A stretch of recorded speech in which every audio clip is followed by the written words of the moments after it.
Hello, hello. So, want to do a shop tour? Currently, we are in the utility room. This is right outside the garage. From the garage, I have my shop and then another building. So, let me flip on these lights. Let's get going. All right, so there you can see the door between the garage, my garage, and the shop space, right? And so this this garage is 28 wide and 23 feet deep. It originally had a 16-foot door. I put the windows in. I actually put sheetrock on this. The rafters were showing, all the studs were showing. I insulated it and did all the drywall work, and then just reduced the door size to one 9-foot door. So my lady parks in here in the winter. So most of the year it is empty. So in this corner over here, I have my vacuum bag on a rolling cart, right? So this works really well. So this is just a table I made covered with Formica. I used 1/2-inch material so it'd be lightweight. So I can easily remove this, set it against the wall when I'm using the vacuum bag. Or I can bring it out here and have lots of layout room before components go in the vacuum bag. I just keep it covered so that I don't tear the bag, because this is where we do shipping and packaging or layout work. Currently I have some sheets of Formica so I can do another layup of zero clearance inserts. I'm constantly making product. So in this corner of the garage, I added this. It's about an 8-foot by 8-foot utility room. And so we lost a little bit of square footage, but I wanted a shop sink. So since this wall shares the washer and dryer, I thought this would be an ideal place for a shop sink, which is absolutely essential. I use it all the time. And so I made these cabinets. These are just melamine interiors, Formica clad, right? Super simple, easy. And got a little drop down here for the Tormek. Lots of storage. Over here I use this, not as much as I used to, but this paper slicer. And something unique that I did with this is I put a ribbon of LED lights underneath the guillotine so I can turn that on. And when I put a piece of paper over this edge, I can see precisely where I'm cutting. But it still gets used, so we just leave it there.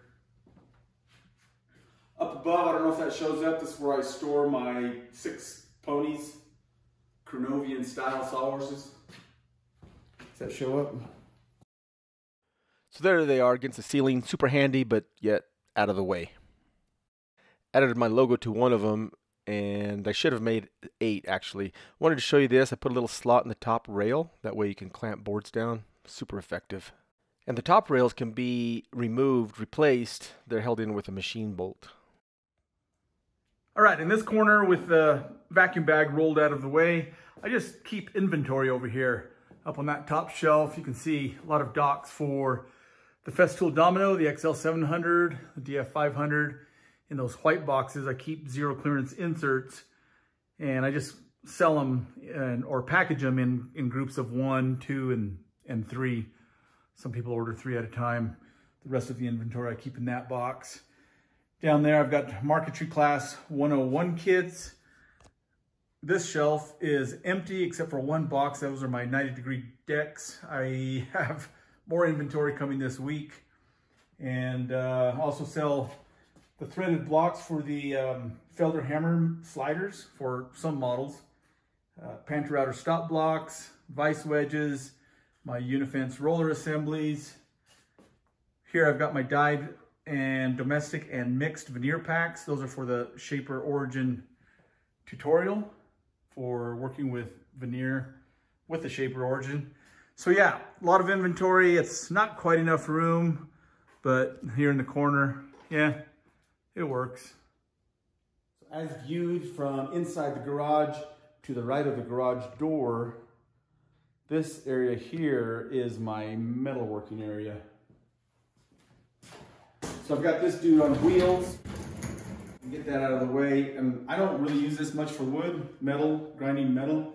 My small lathe, this little Atlas lathe, I love this thing. Small footprint, but I can do a lot with it. Right here, I've just got some nuts and bolts. storage, fasteners, that kind of thing. All right, so here's that little Atlas lathe. Cool little machine. I believe it has a 3-foot swing. So that would be between the chuck and the tailstock. So if I need something bigger, I'll just go to my dad's shop and use his 8-foot South Bend. I don't know what model it is, but a lot bigger lathe. But for a lot of little stuff, this thing's just perfect.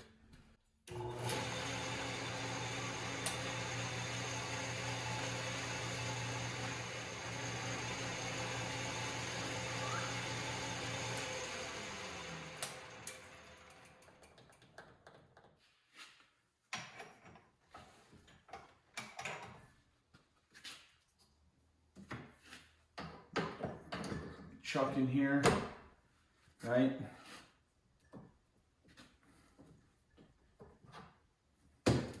Or life center.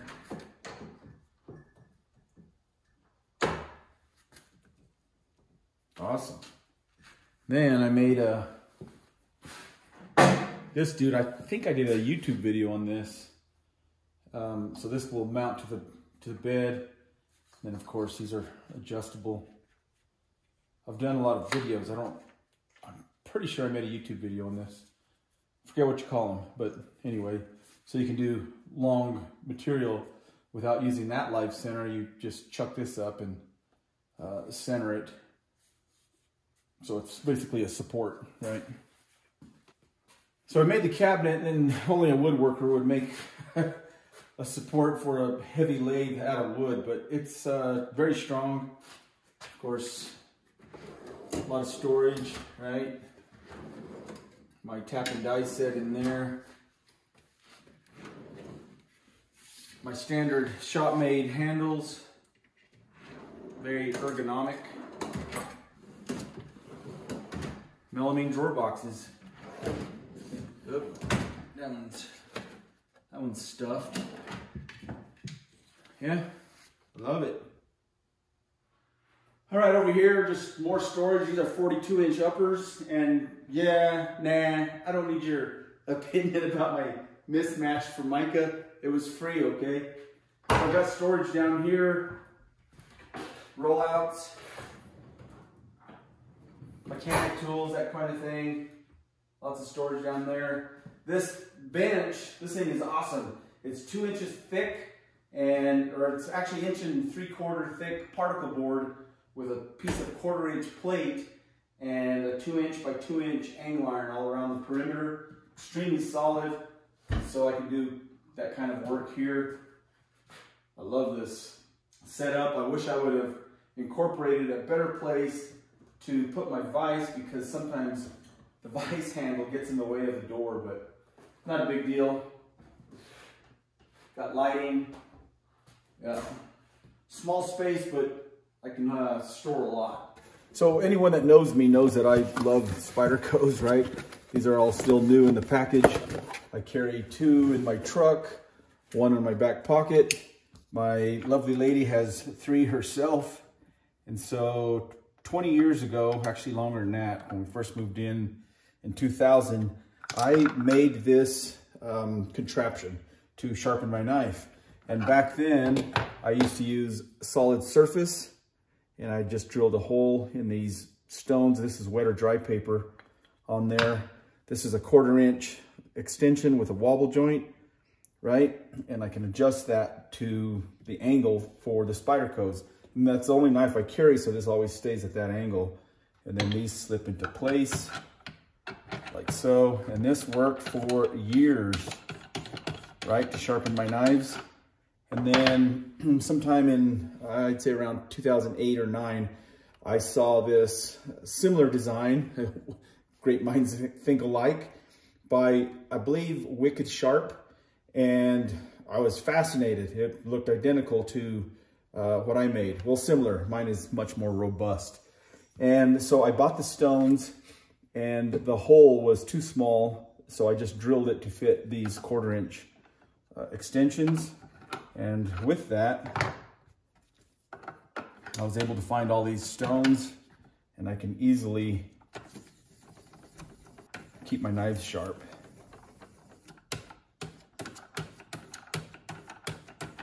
Works amazingly well. Absolutely love it. Use it all the time. And this entire dude has magnets embedded underneath, so it stays put on this metal bench. Yeah, man. So shifting here a little bit more to the right, I've got a bench grinder there with a fine stone on there. And I primarily use that for sharpening my thick Stumac scrapers and that kind of thing. I don't really use a grinder that much. If I do, it's a handheld typically. So here we have the Hammer A341 joiner slash planer. Let me show you a couple of upgrades that I did to this. So you can see I added this planer table or platform just so when I'm running short pieces, they're not falling off the end. This is just Formica, right? And on this end, move this hose.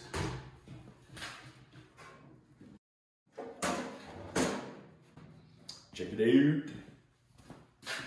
See, I need a drill. Hold on. This dude lives right here. Typically, you may have seen this before. I can loosen this handle and raise and lower the bed with a drill.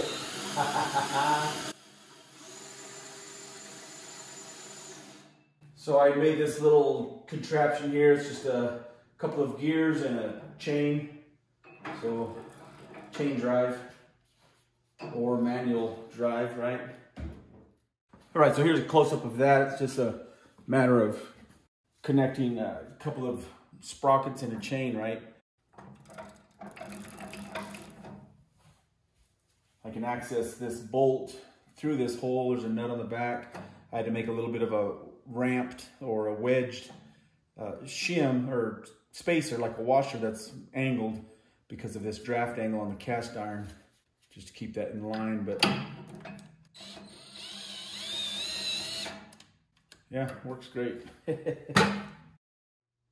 So on this wall opposite the garage door, I've got a paint cabinet over there, some storage up above, and then you can see that 2 rolls of photography paper that I can drop that down and do some photography there. The LED lighting works pretty well for that. And then I've got my small workbench here, which I use on occasion. Don't really have a good place for it, but it works. And then more sheet goods storage. And here on the left is my 25-inch Woodtech drum sander. And for an import, it sands pretty well. I can get down to 1/16 of an inch without a plat and even thinner with one. I put this on wheels. I made a stand for this, so if I need to move it, you know, I've got about 8 feet between here and the wall, so if I need to move that over more, I can. This large door, I made that. Originally, that was an exterior door, so it had a 3-foot door. And this is about 44 inches, I believe. But let me show you. Kind of cool thing.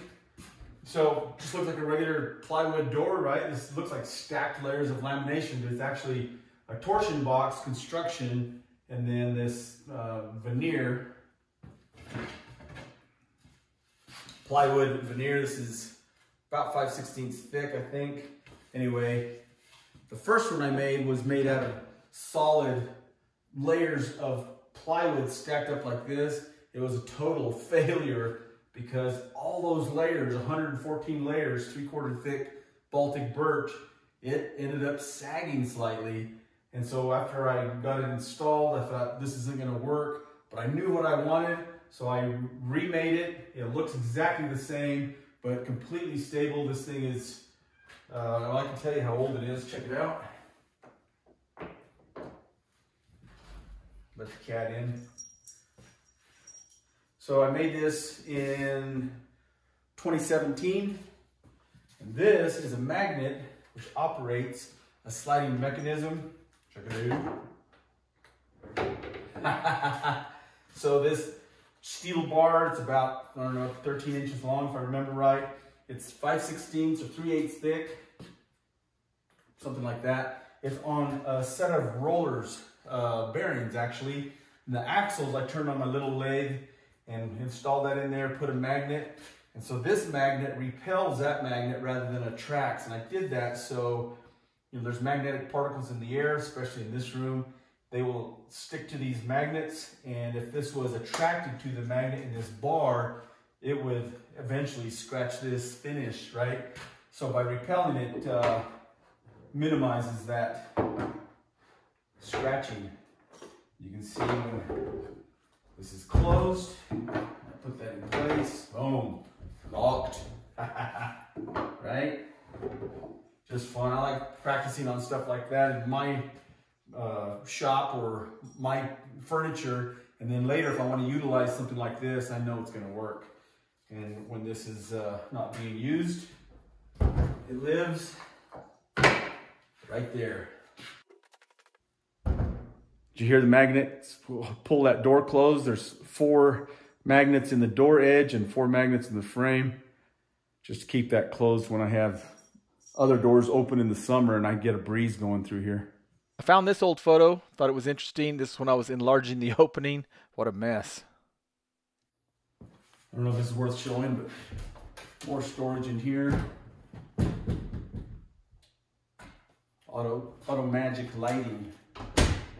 Yeah, man. You'll have to excuse the portrait format. I wanted to show you on this side. The reason I made these handles horizontal, because that is what gives me the orientation and the correct placement of these keys, right? Actually, this goes this way. Hear that sliding deadbolt moving. That lives right there. On this side, I ended up putting 3 magnetic, well, just some steel bars within the door so that I would have a place to hold some of my paperwork. And as I was mentioning earlier, there's 4 magnets in this frame that correspond with 4 magnets in the door edge. And that keeps it closed at its last little bit of travel. Fabulous. Up above, chin-up bar. Got to get those in every day. Oh, and this light above my door, it came down from a building that was built here locally in the 50s, and when they were tearing it down, I snagged this light. It's just a single bulb that I can turn on if I don't need my full shop lights if I come out to the shop to grab a tool or something. So yeah, I wanted a wide door that was also tall because I'm constantly going in and out of this door when I'm doing work in the garage. So this door is, I mentioned 44 wide and it's 88 inches tall. So quite a bit bigger than standard. Okay, so now we're in the main workshop and I'm gonna do a quick 180 or 360 just to kind of show you the space. It's long and narrow. There's a south entrance door, another garage door if you ever needed one, or good way to bring in large, equipment, I guess. Or I just open it in the summer for air. That's the door that goes into another room. I'll show you that in a bit. Coming around to the north end over here, I've got another exit door, and that leads out to an exterior shop patio. All right, we can start in this corner. More storage, of course. This is kind of a catch-all. I don't know what I was planning when I made that, but it is what it is. This bottom drawer is where I used to keep saw blades, but I still have saw blades in there, but those are mostly brand new, still in the package. And then some sandpaper, sanding belts, more 6-inch paper, more sandpaper. This is like rolls for the drum sander, and just miscellaneous sandpaper. These are all my sanding blocks. I use a lot of sanding blocks that have various curves, concave, convex, hook and loop paper, so I can utilize some of my old paper. This actually needs organized. This is a bit of a junk drawer, but it is what it is. All right, so in here I've got my routers, 3 large routers, a couple of plunge and a fixed base. This is what I call my medium size. This one is fantastic. This is a small plunge router. Love that thing. This is Porter Cable, and I believe DeWalt makes one that is probably the same model, different color. This is the first router I've ever owned. This is an old Rockwell. Check out that D handle. It's such a great idea. Yep, good router. And this little dude, also Porter Cable, kind of unique. And some trim routers up there. 1, 2, 3, 4, 5, 6, 7, 8, 9. 9 routers in my best Italian. Moving along to this corner, right here I have all of my dominoes. Shop made, store-bought, dowels, that kind of thing, right? Entrance door going out. Drill press, large drill press. When I bought this, I thought it would be fantastic. This is the radial drill press by Grizzly. And I have a few Grizzly tools. Some of them are good and some of them are not. This one is not. The deep reach is fantastic, about 25 inches of reach from the column or pillar, right? But the problem is with all that reach, you get a little bit of flex. It's not bad, but it's not a precision drill press, and so the goal is I'm going to upgrade this to a machinist mill at some point. And it'll probably take up a little bit less footprint, which is good. Down below, I've got storage, drill bits, and all that jazz. Right here, I don't use this a lot, but it's a shaper. So for those of you that don't know, a shaper is basically a router table on steroids, right? Also Grizzly, but it's a decent shaper, and I can use 1/2 inch router bits all the way up to cutters with 1 1/4 inch shaft. And then on top of that, I have a Formica table. So when I'm not using that shaper, I'm using my other shaper, Origin. This is the platform for that. This is kind of the work area. I've got a light up here. And then all my shaper Origin accessories in there, shaper plate, all that. Shaper Origin right here, and this is just set up on this countertop that slips over my shaper, 3 horsepower shaper machine. And this is set up to cut commercial veneer. So there's a slight offset here, the thickness of commercial veneer. And so when I'm not using that, I just put cardboard over that so the shaper's not trying to read that tape. And then I made this when the plate first came out because I needed to create something. I thought that was a fantastic idea. But now I do have the shaper plate over there. So typically I just keep the shaper workstation clamped in place, right? I just recently made this. This attaches to the shaper plate so that you can take this and put it on an edge, like a door edge to route in a hinge, for instance. That works really well. Here I added these 2 switched outlets. One of them is for vacuum, and I found myself hitting the wrong switch, so I added this little lever. So when the shaper unit is on, there's not an on and off switch on it. You just plug it in when you want it on and unplug it. So I put a switch. I can turn it on and then put this lever down so I don't accidentally shut it off. So that works really well. But yeah, a lot of fun in this little corner right here. This video would be really long, so I'm going to cut it in 2 parts, so come back for part 2 next week. Thanks a ton for watching.